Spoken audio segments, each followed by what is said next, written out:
Hi, it's been months since I've done an update, I know.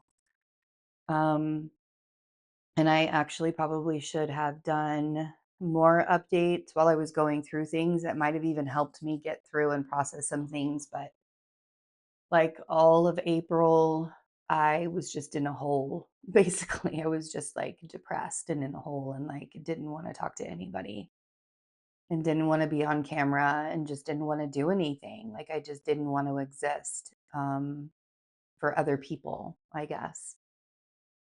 Um, we have decided that we're going to New York. Our lease is up here in Colorado, the beginning of August. So I was supposed to see my oncologist next week, but that was changed to seeing the nurse practitioner in the office because my oncologist doesn't give a shit. She really doesn't care about me at all. And this is like proof of that right here. Like I'm not going to complain about it anymore and I'm not going to bitch about it. I'm just going to ask them to help me transition to where I need to be in New York and just hope and pray that it's going to be smooth and like this doesn't harm me in any way, to get there. Um and I have an appointment with my general practitioner who finally I finally have a general practitioner, which is great, but now I have to leave because my oncologist sucks. And I could get another oncologist. Yeah, I could do that here, but they're not doing anything here for myelofibrosis. They're not doing anything in the UC health system for myelofibrosis. And I'm tired of being told that I have to wait until I get worse before we try and do anything. And I think it's kind of petty the way that my oncologist here is acting towards me leaving. Like, I mean, I'm at a stop with her. Like, you know, why would I stay? Why would anybody stay with somebody and be like, oh, we're just going to wait and see what happens to you? Um, so yeah, that's the plan. And things are falling into place. And we've had some really amazing people show up for us, and I'm grateful for all of that. Like, I'm really truly grateful for everything that if anybody has helped us on this journey, whether it's monetarily or just, sending love and support and all of that. I'm really grateful for it. And I'm looking forward to being in New York. I've never in my life thought that I would move to New York to actually live there.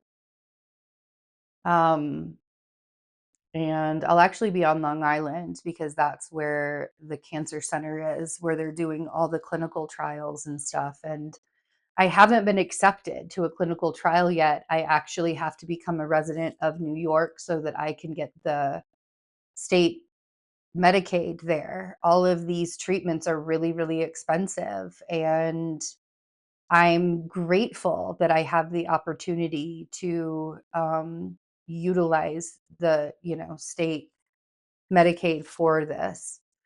I mean, that's what I had to do for Colorado. Like one of the medications that I take now is $18,000 a month.